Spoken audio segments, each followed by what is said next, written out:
Assalamualaikum warahmatullahi wabarakatuh. Alhamdulillah Alhamdulillah hamdan katsira tayyiban mubarakan fih mubarakan alaih kama yuhibbu rabbuna wa yarda. Wa usalli wa usallim ala nabiyyina al-karim Muhammadin wa ala alihi wa ashabihi wa man tabi'ahum bi ihsanin ila yaumiddin. Saudara-saudaraku kaum muslimin dan kaum muslimat rahimani rahimakumullah yang hadir di aula di malam hari ini dan juga teman-teman Bali Mengaji, kita akan lanjutkan kembali kajian kita mengenai usul da'watis salafiyah, pondasi yang dibangun di atasnya da'watus salafiyah. Dan telah kita sebutkan pada pertemuan yang lalu, poin pertama dibangunnya dakwah adalah di atas ilmu. Orang-orang yang mereka mengintima, menyandarkan dirinya kepada salaf, ciri khas mereka adalah semangatnya mereka menggali warisan yang diwariskan oleh Nabi Muhammad sallallahu alaihi wasallam. Karena itu merupakan pangkal dari segala kebaikan.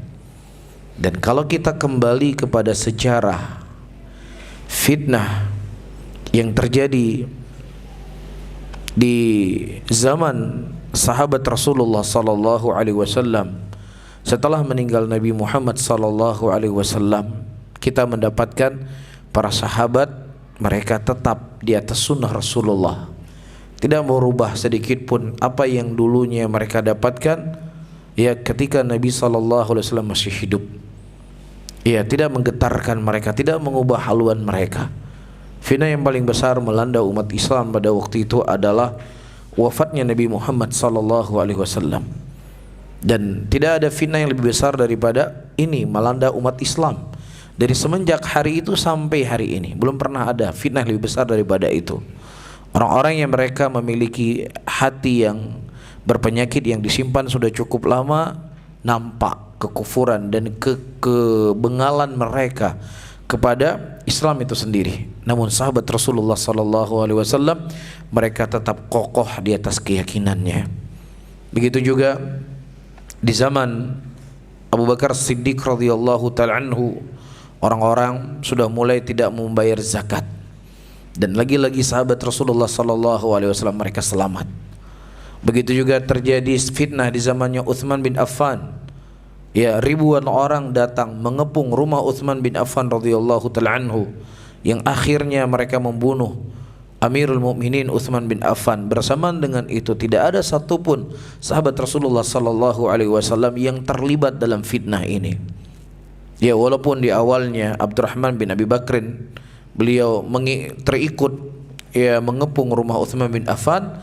Ketika dia masuk ke rumah Utsman bin Affan dan dia memegang jenggot Utsman bin Affan, kemudian beliau berkata, ayahmu saja tidak pernah melakukan kepada saya seperti ini. Setelah beliau mendengar apa yang disampaikan oleh Utsman bin Affan, beliau pergi dan meninggalkan kumpulan ahlul fitan tersebut. Dan disebutkan oleh para ulama tidak ada satupun sahabat Rasulullah yang terlibat di dalam pembunuhannya Utsman bin Affan.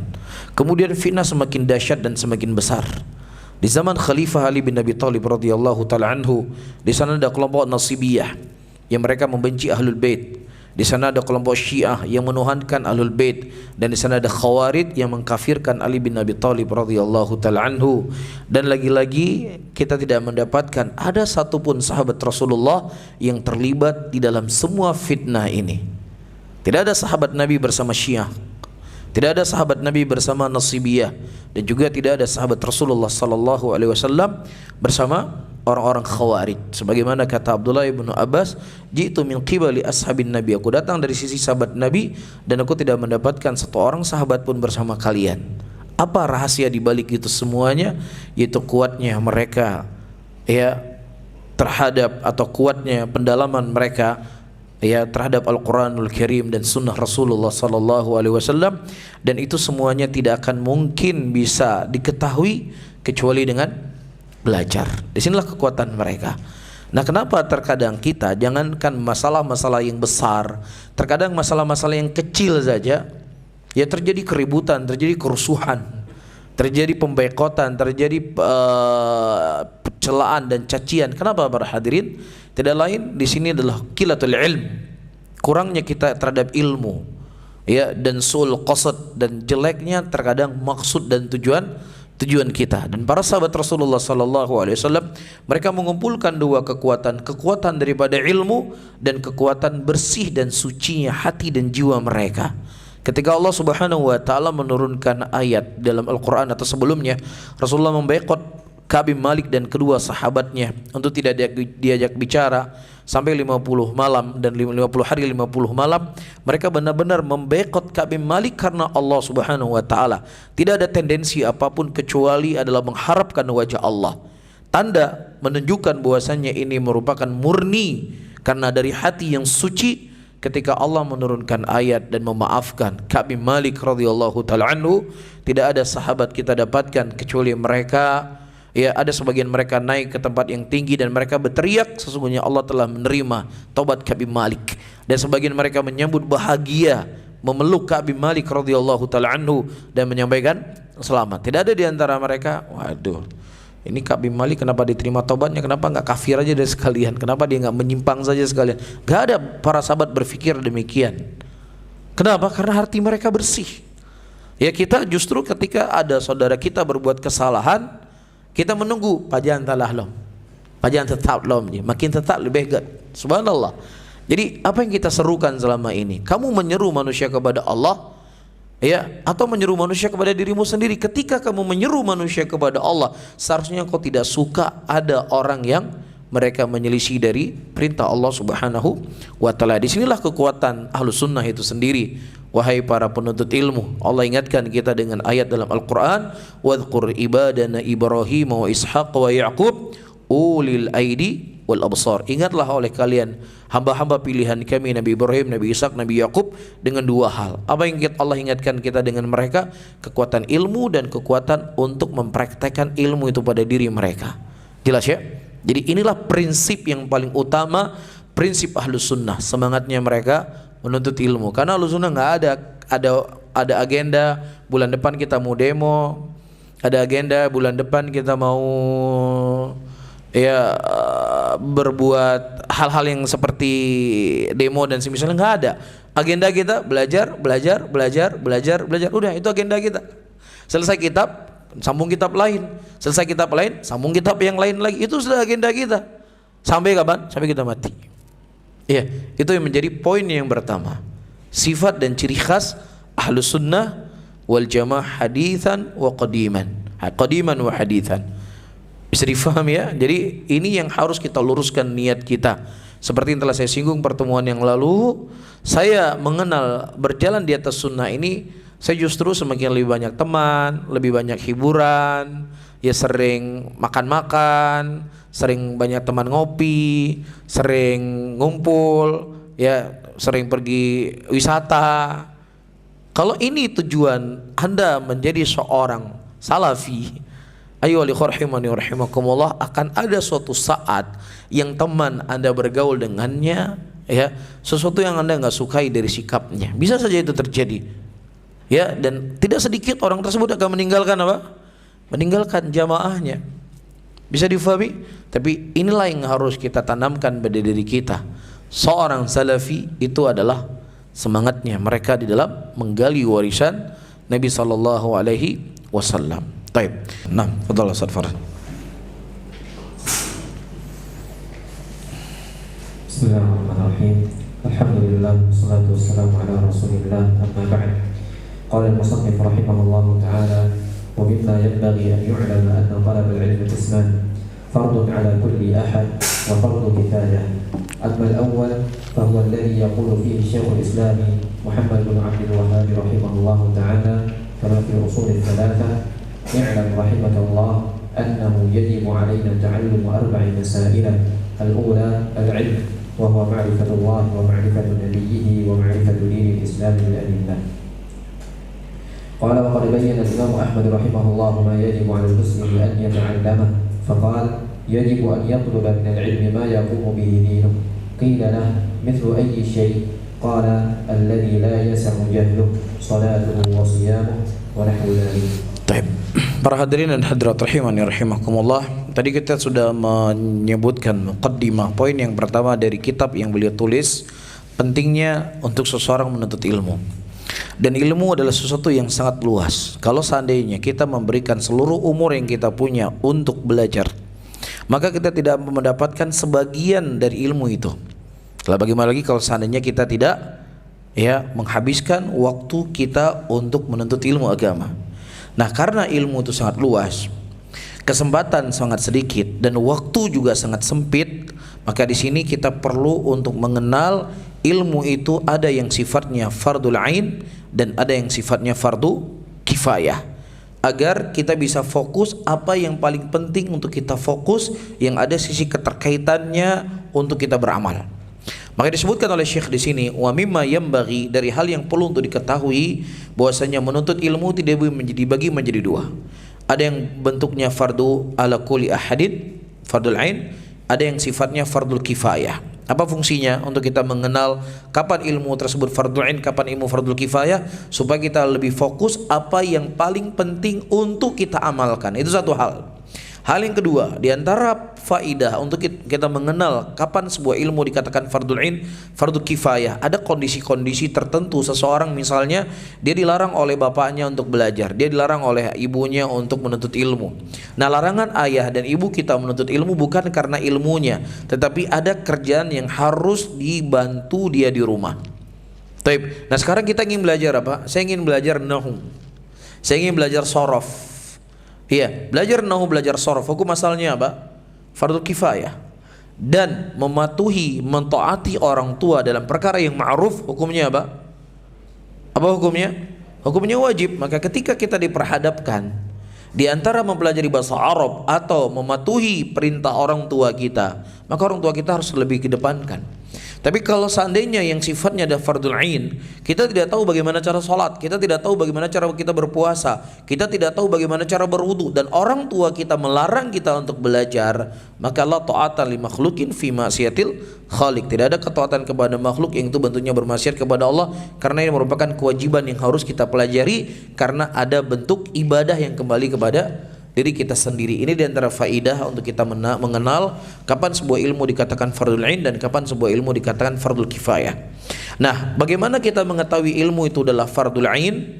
Ya, dan ini adalah ilmu yang disebutkan oleh Syekhul Islam Muhammad bin Abdul Wahhab An-Najdi rahimahullah dalam kitab beliau Ushulul Tsalatsa, i'lam rahimakallah.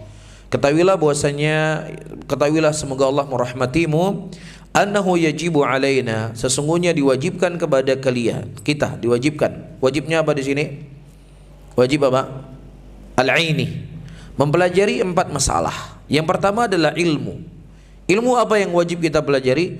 Ma'rifatullah, mengenal Allah dengan nama-namanya dan sifat-sifatnya.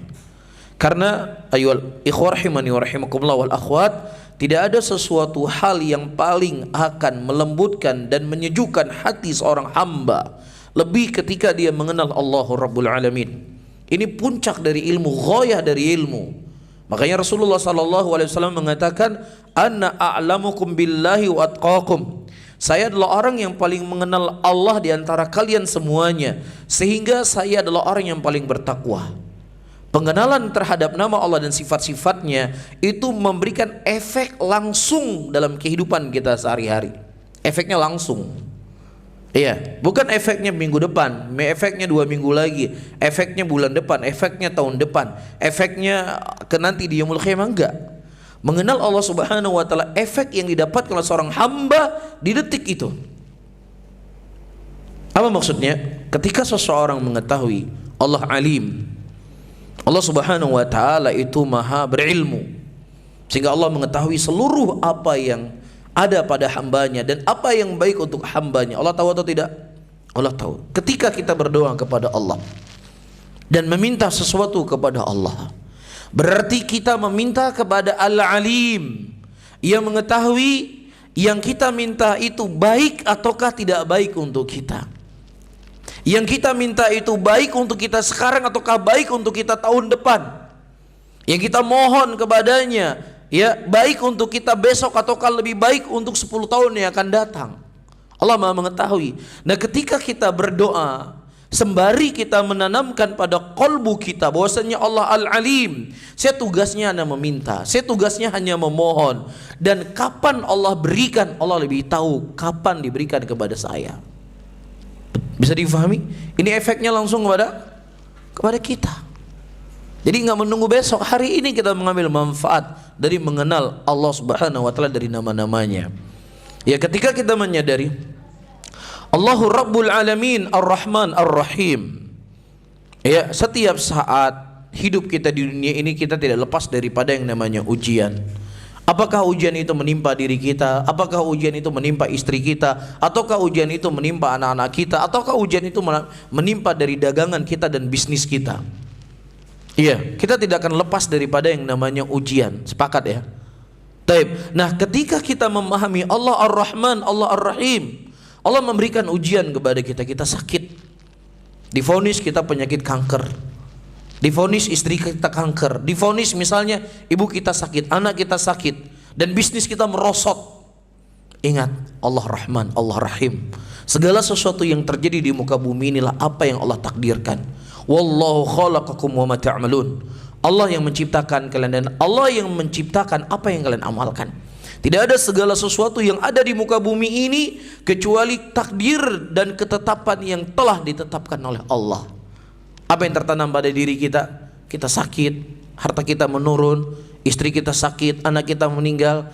Yang memberikan keputusan ialah Zat yang Maha Rahmat, Zat yang Maha Rahim, Zat yang Maha Penyayang, Zat yang Maha Pengasih, bukan Zat yang menginginkan kejelekan, bukan Zat yang mendolimi hambanya, bukan Zat yang menginginkan keburukan kepada hambanya. Ini akan memberikan efek orang itu bisa bersabar, dia bisa tersenyum di tengah ujian yang menimpa dirinya, sehingga orang yang beriman, orang yang mengenal Allah, orang yang mengenal nama Allah dan konsekuensi dari nama Allah Subhanahu wa taala tersebut, dia tidak akan pernah stres, dia tidak akan pernah galau, karena yang memberikan ujian kepadanya lah Zat yang Maha Rahman dan Maha Ar-Rahim. Makanya saya sebutkan tadi di awal, ayyuhal ikhwah rahimani wa rahimakumullah, kita tidak akan bisa lepas dari ilmu.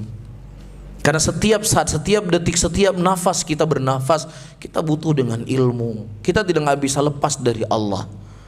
Iya, dan itu semuanya akan kita dapatkan dalam ilmu itu sendiri. Bisa difahami? Baik. Kemudian juga mengenal tentang nabinya dan mengenal Islam dengan dalil-dalilnya. Dan Imam Ahmad rahimahullah telah menjelaskan apa yang wajib bagi seorang muslim alal muslimin ayata'allamahu. Apa yang menjadi wajib bagi seorang muslim untuk mempelajarinya. Beliau mengatakan, yajibu ayatluba, wajib bagi seorang muslim menuntut ilmu apa yang dengannya tegak agamanya dia. Qila lahu misal ayu syai'in, apa misalnya seseorang itu dengannya tegak agamanya? Kata beliau, alladzi la yasa'uhu jahluhu, yang mana seseorang tidak boleh jahil, nggak boleh nggak tahu, dia wajib tahu. Apa misalnya? Salatnya dia, puasanya dia, atau yang semisalnya. Nggak boleh jahil kita. Maka wajib bagi kita untuk menuntut ilmu tentang bagaimana salat. Ya, dan fikih salat itu panjang. Bukan hanya fikih salat 4 rakaat, 4 rakaat salat zuhur, asar, isya, maghrib 3 rakaat, subuh 2 rakaat. Bukannya sebatas itu. Atau penasaran tentang fikih salat ketika lagi viral, ada pembahasan orang yang mengatakan tidak ada salat di dalam Al-Quran. Baru semangat belajar, baru semangat ingin cari tahu apa sih sebenarnya ini. Kalau nggak ada hal yang viral-viral, nggak ada keinginan untuk mencari tahu. Ini bedanya penuntut ilmu di zaman milenial dengan penuntut ilmu di zaman salaf. Zaman salaf mereka menuntut ilmu untuk mereka amalkan, bukan untuk penasaran.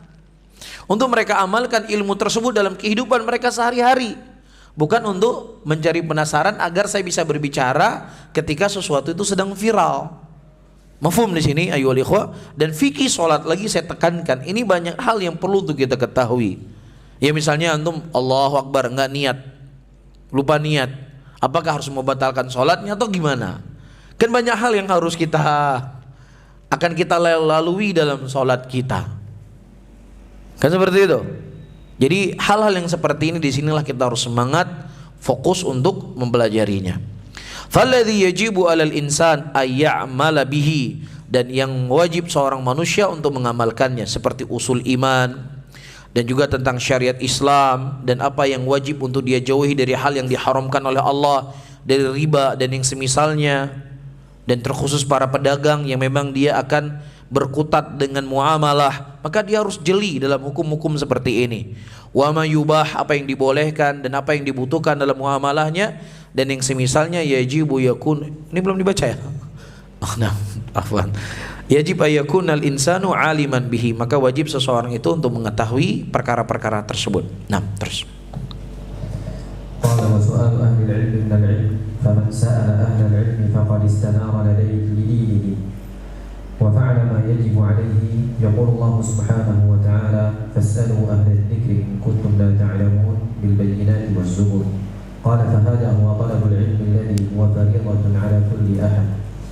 وأما الثاني وهو فرض الكفاية من العلم فهو ما دون ذلك، والاشتغال به أفضل من الاشتغال بقربات نوافل العبادات على الصحيح من أقوال أهل العلم، كما ورد عن الإمام أحمد رحمه الله أنه قال: تعلم العلم وتعليمه أفضل من الجهاد وغيره مما يتطوع به.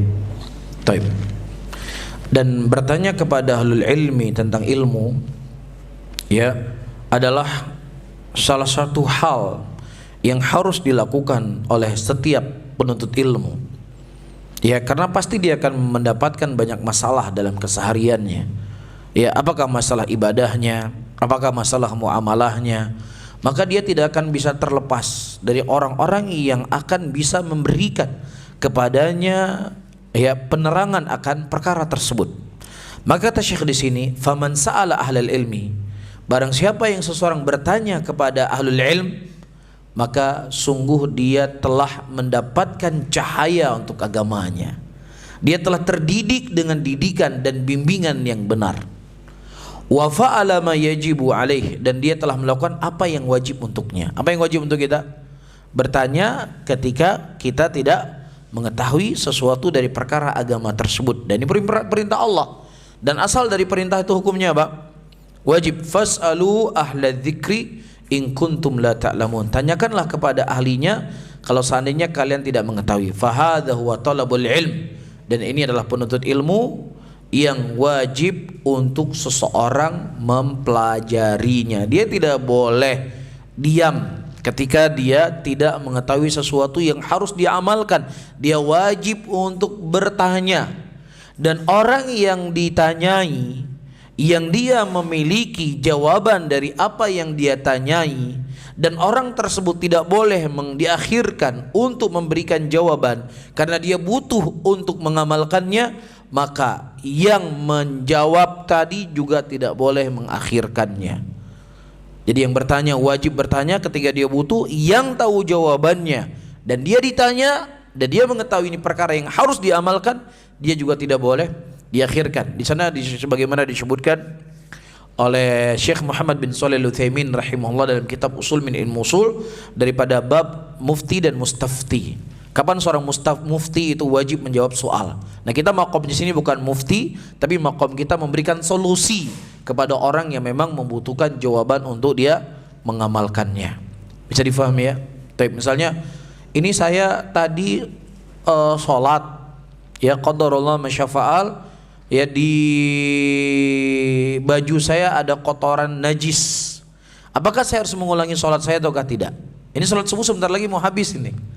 Nah, kita tahu jawabannya. Boleh nggak, harus nggak, wajib nggak kita jawab?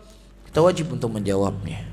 Faham? Karena memang ilmu, menuntut ilmu dan menyampaikan ilmu dalam kondisi-kondisi tertentu, dia adalah sebuah kewajiban yang tidak boleh diakhirkan. Bisa difahami? Dan yang kedua disebutkan oleh Syekh di sini adalah fardul kifayah. Apa itu fardul kifayah daripada ilmu? Dia selain daripada ilmu yang tadi. Wal ishtighal bihi afdal min ishtighal bi qurbatin nawafil ibadat ala sahih. Dan seseorang menyibukkan diri untuk mempelajari ilmu yang sifatnya fardul kifayah itu lebih mulia daripada nawafil, amalan-amalan sunnah yang dilakukan oleh seseorang ala sahih dari pendapatnya ahlul ilm. Faham? Sebagaimana yang teriwayatkan dari Imam Ahmad rahimahullah, ta'alluma menuntut ilmu dan mengajarkan ilmu itu lebih afdol daripada jihad, dan selain daripada jihad yang sifatnya itu adalah amalan sunnah. Mempelajari ilmu, mengajarkan ilmu, mempelajari nahu, mengajarkan nahu, mempelajari sorof, mengajarkan sorof, mempelajari ilmu hadis dan mengajarkan ilmu hadis. Apa hukumnya mempelajari ini semuanya? Fardul kifayah, bukan fardul ain. Namun walaupun ini fardul kifayah, ternukilkan dari Imam Ahmad, orang yang mempelajarinya dan mengajarkannya itu jauh lebih afdal daripada jihad, dan selain daripada jihad yang itu bentuknya amalan-amalan sunnah. Subhanallah. Ayyuhal ikhwah rahimani wa rahimakumullah. Ya, badan yang sakit dia tidak akan bisa merasakan nikmatnya makanan selezat apapun makanan tadi. Begitu juga hati yang sakit, dia tidak akan bisa, ya, dia tidak berselera, dia tidak bersyahwat untuk, ya, menikmati hal-hal yang akan bisa menghidupkan dirinya, menghidupkan kalbunya. Sama, badan yang sakit dengan hati yang sakit sama. Selezat apapun makanan yang diberikan kepada badan yang sakit, dia tidak akan merasakan lezat. Begitu juga hati yang sakit untuk hadir di majelis ilmu hanya beberapa saat wal isya berat untuk dirinya, berat. Ya, kenapa ini? Bukannya ilmu itu tidak bermanfaat, bukan ilmu itu tidak mulia, tetapi hatinya sedang sakit. Ya, terkadang kita subhanallah siap berjalan dari satu tempat ke tempat yang lain tuh sekedar nongkrong, ngopi. Ya, duduknya itu terang sejam, 2 jam. Ngomongnya nggak jelas. Ya, antara dosa dengan berpahala. Ya, tetapi itu rutinitas yang kita tidak pernah alpa, nggak pernah absen. Kenapa? Ketika diajak untuk belajar, diajak untuk menuntut ilmu, berat untuk kita menghadirinya. Ini petanda apa? Jadi petanda seseorang itu futur bukan jenggotnya masih ada. Saya nggak futur, jenggot saya masih ada. Saya nggak futur, kaki saya, celana saya masih di atas mata kaki. Saya nggak futur, istri saya masih cadar. Ya, kalau ente sudah nggak berjenggot, istri ente sudah pakai buka jilbab, itu bukan futur lagi mas, itu sudah di bawah futur. Tapi futur itu kata para ulama ketika seseorang, ya, dia sulit untuk berbuat kebaikan. Dan kebaikan di sini kita sudah lihat. Apa kebaikan yang paling afdal? Menuntut ilmu dari perkara fardul kifayah, bukan sifatnya fardul ain. Lebih afdal daripada jihad kata Imam Ahmad rahimahullah. Lebih afdal. Ini kan ibaratnya kita diberikan sesuatu kado yang super istimewa, yang sangat mahal, tapi nggak ada keinginan untuk belajar, berat. Hanya hadir kajian berapa menit? 40 menit. Yaitu nanti diskon lagi, diskon mic-nya rusak, diskon perbaiki suara dari 40 menit, diskon 5 menit, diskon sebelum azan. Jadi cuma 30 menit di kajian. Ya, malu nggak kita sama Allah? Malu nggak kita sama Rasulullah Sallallahu Alaihi Wasallam? Walaupun para hadirin, apa yang kita dengar hari ini mungkin kita lebih jago daripada orang yang memberikan materi, tetapi hadirnya kita di majelis ilmu, niatnya kita untuk belajar itu lebih afdol daripada segala, ya, perkara-perkara nawafil. Dan Allah akan menyebut namanya, malaikat akan menaungi majelisnya, iya, dan dia akan dimudahkan oleh Allah untuk menuju surga. Iya. Jadi ayo li rahimani rahimakumullah, ini yang harus kita apa? Yang harus kita pupuk, yang harus kita gali, yang harus kita paksa, ya, untuk memberikan kesembuhan dari qalbu kita. Mafhum ya? Baik. Lanjut. قال ونحن قد أدركنا بعض كبار السن ببلدنا هذا من العامة يحفظون بعض متون العقيدة كالأصول الثلاثة وكشف الشبهات والتوحيد، ويحفظون آداب المشي إلى الصلاة، وكل هذا من آثار دعوة الإمام محمد بن عبد الوهاب رحمه الله ومن بركاتها. وقد قرر الإمام سعود بن عبد العزيز الأول والإمام فيصل بن تركي دراسة هذه الكتب على جميع المساجد بالدولة السعودية، فحفظها ولله الحمد الكبار والصغار، العامة وطلبة العلم، كما يعرف ذلك كثير ممن اعتنى بهذه الأخبار. وكثير من كبار السن الموجودين الآن، وهذا هو السر الوحيد في بقاء هذه البلاد نقية من أدران البدع. فلو لم يكن العامة على علم بعقيدتهم لفشى فيهم شيء من البدع والشركيات، ولكن العلم حصن حصين ودرع متين، من تحصن فيه وقي شرا كثيرا. طيب، Masya Allah. Perhatikan kata Syekh Abdul Salam Ibnu Barjas rahimahullah, wa nahnu qad adrakna, dan kami mendapatkan sebagian orang-orang yang sudah tua umurnya di negeri kami, yaitu Saudi Arabia, minal ammah, dari orang-orang awam, kakek-kakek yang tua. Kakek-kakek yang tua, kakek tua ya. Dari kakek-kakek orang awam, bukan penuntut ilmu, yahfaduna ba'dal mutunul aqidah. Mereka menghafal sebagian mutun aqidah, hafal usul salasa, hafal kitab Kasyfus Syubhat, hafal kitab Tauhid, menghafal adab masyi'ilas shalah. Dan ini merupakan pengaruh daripada dakwah Syekh Muhammad bin Abdul Wahhab, subhanallah, dari keberkahannya. Perhatikan teman-teman semuanya. Apa efek daripada dakwah? Apa efek dari tersebarnya kebaikan? Semangatnya manusia dengan ilmu itu sendiri. Mereka bukan hanya semangat untuk menghafal Quran, mereka bukan hanya semangat untuk menghafal hadis, tapi orang tuh ini nggak cerita penuntut ilmu ini ya, nggak cerita santri, nggak cerita santriwati, nggak cerita orang-orang masih muda yang memang fokusnya kakek-kakek tua, orang awam, hafalannya Kasyfus Syubhat, kitab Tauhid. Ini tak pengaruh dari dakwah itu sendiri. Ya, jadi kita ya yang hadir semua di sini, ya ibaratnya kita kan kalau sekolahnya kan sudah bukan lagi di TK kan. Kita juga sudah melewati SD, kita sudah tingkat SMP dan seharusnya sudah tingkat SMA. Ya, sebagaimana yang telah saya singgung pada pertemuan yang lalu, jangan sampai kita mengenal agama ini, mengenal sunnah ini sudah 10 tahun yang lalu. Ya, hadisnya nggak nambah-nambah. 10 tahun yang lalu innamal a'malu binniyat, sampai hari ini juga masih innamal a'malu binniyat, enggak nambah-nambah. 10 tahun yang lalu bahasa Arab ikhwan, akhwat, akhi, ukhti, jazakallah khairan, enggak nambah-nambah, sampai hari ini masih juga sama. Akhi, ukhti, jazakallah khairan, barakallahu fikum, enggak nambah-nambah. Iya, begitu juga matan kitab, apalagi matan kitab. Usul salasa. Ya, hadis Rasulullah innamal a'malu binniyat, udah hafalnya innama a'malu binniyat wa innama, lupa sudah nggak tahu lagi, cuman hafal innamal a'malu binniyat. 10 tahun yang lalu ini saja naik. Tapi kalau dalam masalah yang lainnya, masalah HP nggak bisa ketinggalan, harus selalu yang terbaru. Ya, masalah pakaian harus juga yang selalu yang terbaru, nggak bisa ketinggalan zaman dalam masalah ini dan ini. Tapi ilmunya nggak berubah-berubah. Dan juga mohon maaf, terkadang akhlaknya juga sama, nggak berubah-berubah. Mohon maaf. Ya, insya Allah di tempat kita nggak ada hal yang seperti ini. Ya, mudah-mudahan nggak ada. Ya, dalam masalah muamalah sama. Yang dulu sebelum kenal kajian muamalahnya model seperti ini, setelah kenal kajian nggak berubah. Cuman yang berubah jenggot.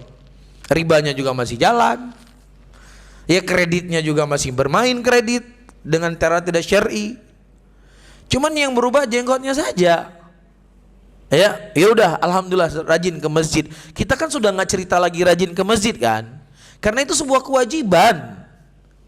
Ya, ini masya Allah dia rajin kali ke masjid, bukan kelebihan rajin pergi ke masjid, karena memang kewajiban kita sebagai seorang hamba yang mendapatkan nikmat dari Allah yang harus menjalankan kewajiban.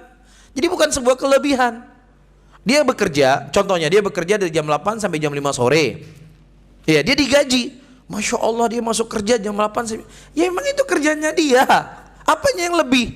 Dia masuk kerja dari jam 8, jam 12 dia masih kerja, nggak digaji. Nah itu baru hebat, karena bukan kewajiban. Bisa difahami? Jadi ayyuhal ikhwah rahimani wa rahimakumullah, kita ingin naik kelas. Jadi jangan sampai bahasa Arab kita 10 tahun yang lalu sama hari ini sama bahasa Arabnya, nggak berubah-berubah. 10 tahun yang lalu nggak bisa baca kitab gundul, hari ini juga nggak bisa baca kitab gundul.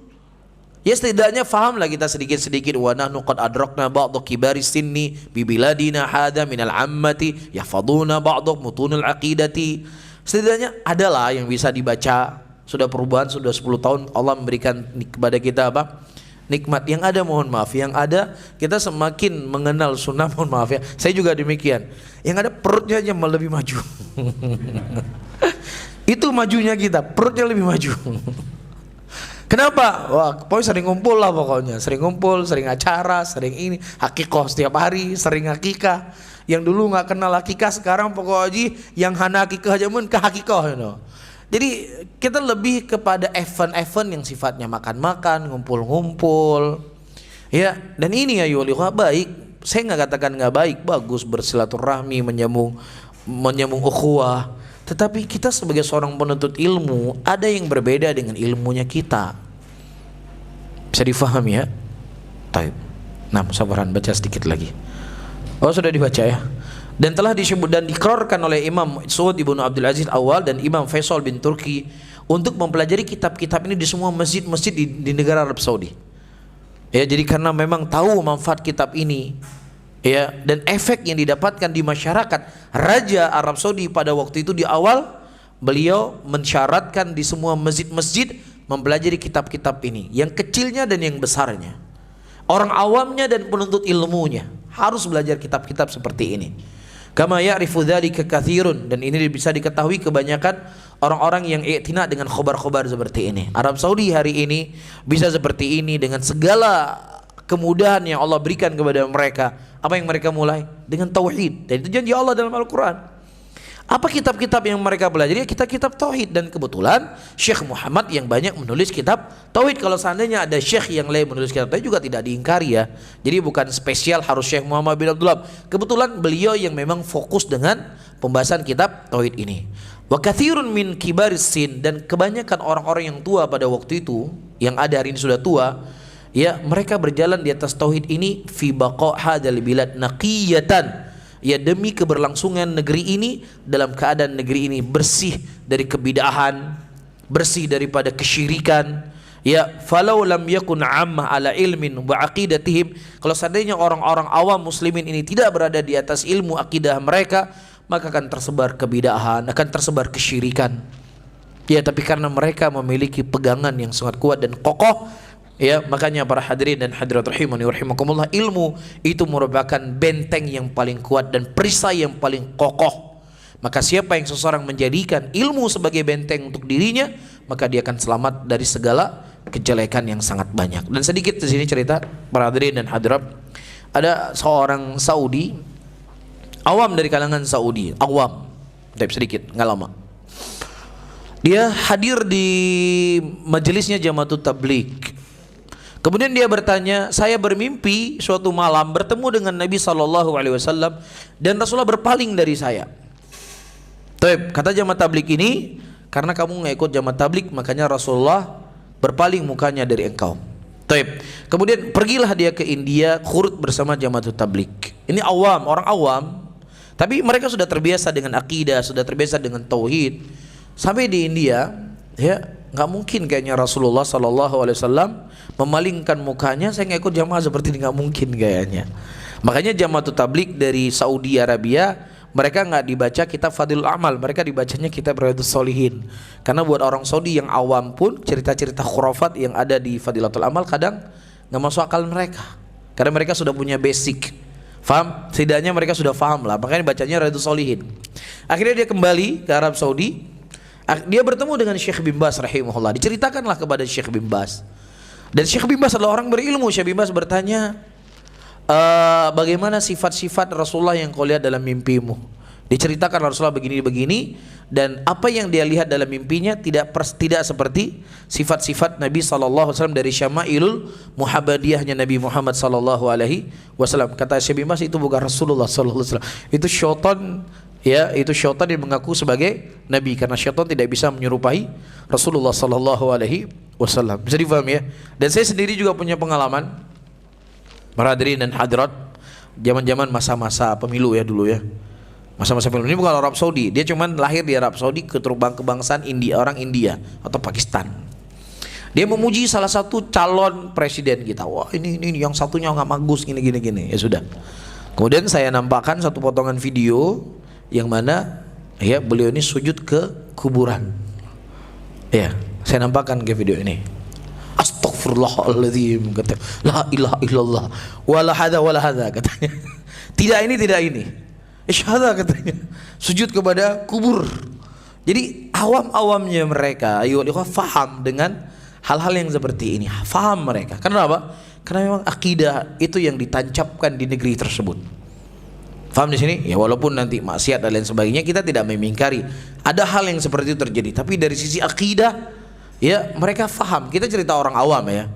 Orang awam, ya kan nggak mungkin Syekh bin Baz, Syekh Shalih Fauzan, masyayikh kita, guru-guru kita, para penuntut ilmu yang ikut-ikut acara musik kan bukan mereka, tapi orang awam dari kalangan muslimin yang ada di sana. Dan ini bukan hal yang baru. Ya antum istilahnya di Arab Saudi anak muda naik mobil, disco dalam mobil itu ada, bukan nggak ada. Anak muda joget-joget dalam mobil, ya hidupin musik pakai radio itu sudah dari dulu sudah ada di Madinah. Dan mungkin ya namanya la yati zamanun illa ba'dahu syarrun minhu, tidak datang sebuah zaman kecuali zaman setelahnya lebih jelek daripada zaman sebelum. Cuman yang ingin kita sampaikan, akidah itu tertanam pada diri mereka. Bisa difahami? Wallahu ta'ala a'lamu bishawab. Baik Ustaz, barakallahu fiik atas penjelasan antum, dan alhamdulillah sudah ada satu pertanyaan di sini, cuman di luar tema, boleh Ustaz ya? Nah, silakan. Baik. Pertanyaan dari Abdullah di Denpasar. Beliau bertanya, Ustaz, izin bertanya di luar tema. Ustaz, bagaimana pandangan syariat dengan wanita muslimah yang goyang-goyang di depan kamera seperti belut air yang kena garam demi eksistensi dan demi konten aplikasi tertentu? Bahkan di antaranya ada muslimah yang pakai cadar. Mohon nasihatnya. Para hadirin dan hadirat rahimani rahimakumullah, dalam sebuah hadis Rasulullah sallallahu alaihi wasallam melarang seorang wanita untuk menceritakan tentang teman perempuannya dengan sifat-sifatnya kepada suaminya, seakan-akan dari sifat tersebut ya laki-laki tadi dia melihat langsung wanita tadi. Paham nggak maksudnya? Jadi misalnya kita punya istri kita ini ada teman wanita. Nah kemudian istri kita ini menceritakan kepada kita tentang sifat-sifat temannya tadi. Hidungnya kayak gini, rambutnya kayak gini, kulitnya seperti ini, diceritakan kecantikannya. Itu Rasulullah melarangnya. Dan Nabi SAW mengatakan seakan-akan dari sifat yang begitu detail, si laki-laki tadi melihat langsung perempuan tadi. Itu saja dilarang. Lah bagaimana lagi kemudian para hadirin dan hadirat rahimani rahimakumullah, si istri dia pasang foto di status WA-nya, dia berfotoan dengan teman perempuannya. Bagaimana lagi kalau seandainya si istri menyimpan foto-foto temannya di HP-nya yang terkadang si suaminya melihatnya, lebih terlarang. Nah apalagi si istri dia memasang foto temannya atau video temannya yang sedang joget-joget, yang sifat saja tidak dibenarkan, apalagi videonya. Lah bagaimana lagi yang buat videonya? Bisa difahami? Yang cerita saja, dicerita tentang seorang wanita yang nggak dinampakkan wanita, cuma dicerita, dilarang oleh Nabi. Lah apalagi dia menampakkan dirinya sendiri sambil berjoget-joget dan menggoyang-goyangkan pinggulnya. Iya dan billah, ya nyawa itu bisa datang, maut itu bisa datang kapan saja. Jangan sampai password TikTok Anda, Facebook Anda, Instagram Anda yang hanya mengetahui Anda saja sendiri, kemudian ketika Anda mati orang semakin penasaran siapa yang mati tadi, apa Instagramnya, apa TikToknya. Makin Anda mati makin banyak penontonnya, maka naudzubillah makin banyak dosa yang akan mengalir kepada Anda dalam kuburnya. Iya dan billah. Dan lebih parahnya lagi, wanita-wanita yang bercadar melakukan hal yang seperti ini. Di mana malunya Anda sebagai seorang wanita yang telah Allah muliakan kalian dengan pakaian syar'i, tapi justru dia memamerkan dirinya. Iya dan billah. Ya ini kembali lagi kepada masalah yang kita sebutkan tadi, manhaj salaf. Kalau dia menisbatkan diri kepada manhaj salaf itu bukan hanya sekedar cadarnya Anda, tapi manhaj salaf adalah ilmu yang Anda pelajari dari manhaj itu sendiri dan dipraktekkan dalam kehidupannya. Wallahu a'lam bishawab. Taib Ustaz, mungkin antum bisa membacakan pertanyaan yang sudah di meja redaksi mungkin, karena pekan lalu antum bilang ada 2 pertanyaan yang belum terbaca. Qadarullah masyafal itu kertasnya sudah saya simpan baik-baik gitu. Qadarullah hilang. Soalnya saya ganti casing iPad. Sudah saya simpan qadarullah masyafal. Taib. Sepertinya ada satu pertanyaan. Sebentar. Ustaz, ada pertanyaan lagi Ustaz dari Abu Aisyah di Denpasar. Ustaz, bagaimana hukumnya seorang wanita muslimah yang memberikan tutorial kecantikan di salah satu platform sosial media? Apakah berdosa? Para hadirin dan hadirat, kalau seandainya dia tutorial kecantikan membersihkan jempol kakinya mungkin tidak ada masalah.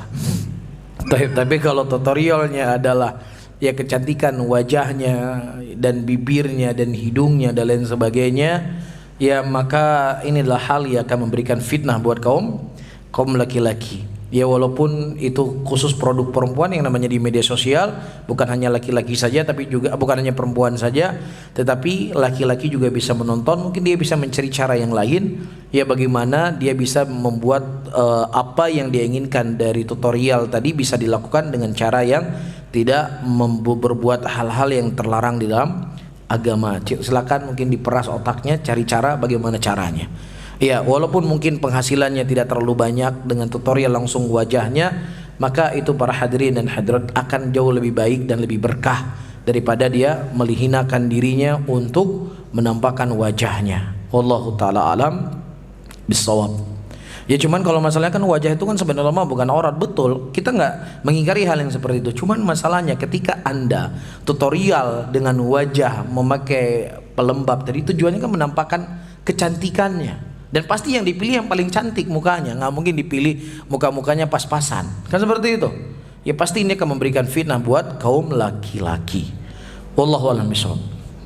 Baik, ini ada pertanyaan dari ikhwan kita di Jimbaran. Sepertinya banyak yang di luar tema, Ustaz.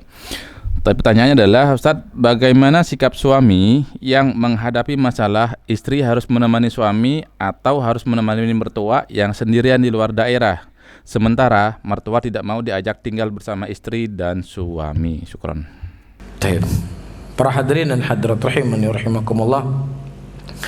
Ya, masalah seperti ini mungkin masalah yang tinggal didiskusikan, ya bagaimana mereka menangani permasalahan ini. Dan itu semuanya kembali kepada si suami sebagai kepala rumah tangga. Ketika si istri sudah menikah dengan seorang suami, maka ketaatan dia adalah kepada suaminya. Tetapi semaksimal mungkin jangan sampai dia mendolimi orang tuanya. Jelas ya? Jadi ini konsepnya. Dia harus pertama kali yang dia patuh adalah suaminya, karena memang dia sudah berpindah ketaatan. Tapi semaksimal mungkin dia tidak mendolimi ibunya. Apakah misalnya dia mencari seseorang yang dia gaji untuk menjaga ibunya, kemudian mungkin dalam setiap bulan dia pulang menziarahi. Yang jelas ada cara dan metode yang bisa dilakukan untuk menyelesaikan permasalahannya. Nah, wallahu a'lam bishawab. Taib, Ustadz, bagaimana cara belajar agama bagi orang yang baru hijrah? Taib, para hadirin dan hadirat rahimani rahimakumullah, tidak ada cara khusus. Yang paling penting dia bersemangat untuk belajar, semangat menuntut ilmu dan mempelajari hal-hal yang menjadi kewajiban untuk dia mengamalkannya. Bagaimana cara dia sholat, bagaimana dia menutup auratnya, bagaimana dia berpuasa. Yang itu merupakan hal yang tidak boleh orang jahil darinya, sebagaimana yang disebutkan dari Imam Ahmad rahimahullah. Dan jangan orang masuk hal-hal yang nggak penting, dia masuk perdebatan, perselisihan, pertikaian, itu hal-hal yang nggak perlu dia masuki, karena ini tidak akan menambah ilmu untuk dirinya dan juga tidak menambah keimanannya, dan ini justru akan memberikan kesempitan dalam hidupnya. Ya, jadi terus menggali, mempelajari ilmu agama, dan apa yang itu adalah hal yang memang prinsip untuk kita amalkan, disitulah kita fokus untuk mempelajarinya, dan usahakan tanamkan keikhlasan kepada Allah. Dan perlu diketahui teman-teman, di kajian ini bukan malaikat yang dia tidak pernah bermaksiat. Teman-teman kajian yang mungkin bisa saja jenggotnya itu sedada, bisa saja ketika Anda berhutang kepadanya dia nggak bayar, bisa saja ketika Anda berbisnis sama dia bisa ya berbuat hal yang Anda tidak sukai, bisa saja itu terjadi. Maka di sini harus ada keikhlasan yang harus kita tanam pada diri kita. Hijrahnya kita untuk Allah, bukan untuk si fulan dan bukan untuk si alan. Wallahu a'lam bishawab. Baik, ya, mungkin ini terakhir kali Ustaz ya. Nanti kalau ada pertanyaan lagi kita simpan buat pekan depan insyaallah. Baik, ini pertanyaan seputar rumah tangga lagi Ustaz. Ustaz, maaf mau bertanya, bagaimana kalau suami tidak mau kerja atau malas bekerja? melimpahkan tanggung jawabnya ke istri, membebani istri, sedangkan istri juga nggak banyak kemampuannya, mengharap istri yang usaha. Bagaimana? Apakah suami yang begini wajib ditaati sedangkan istri teraniaya? Taib, ini namanya bukan suami, ini namanya.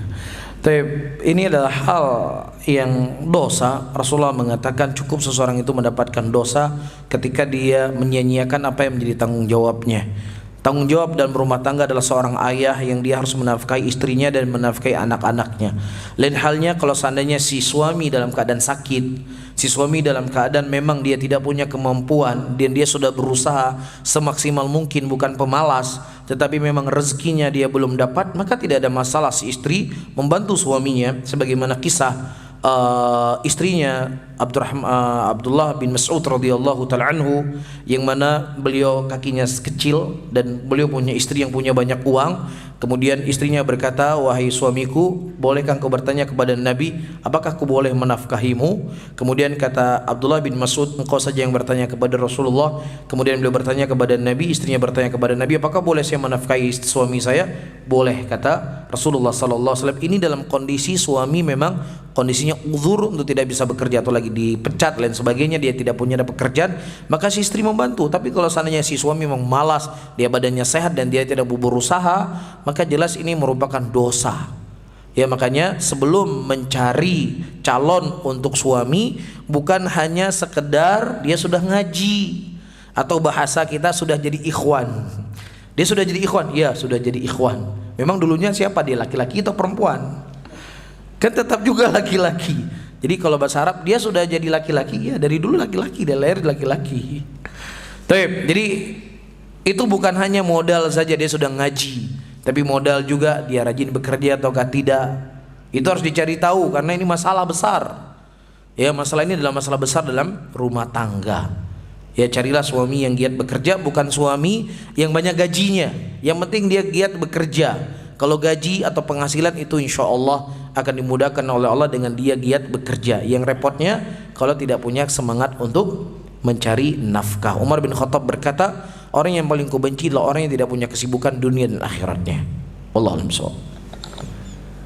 Barakallahu fiik Ustaz, jazakallahu khairan atas penyampaian antum dan semoga Allah merahmati kita semua, dan kami ucapkan jazakallahu khairan Ustaz ya, barakallahu fiik. Semoga kita bisa ketemu di lain kesempatan lagi. Ya, insyaallah. Dan teman-teman, demikian saja pertemuan kita pada malam hari ini, dan kita tutup dengan membaca doa kepada majelis. Subhanakallahumma wa bihamdika asyhadu an la ilaha illa anta astaghfiruka wa atubu ilaik. Assalamualaikum warahmatullahi wabarakatuh. Izin Ustaz ya. Ya, barakallahu fiik. Ya, izin ya, salat dulu ya. Barakallahu fiik Ustaz.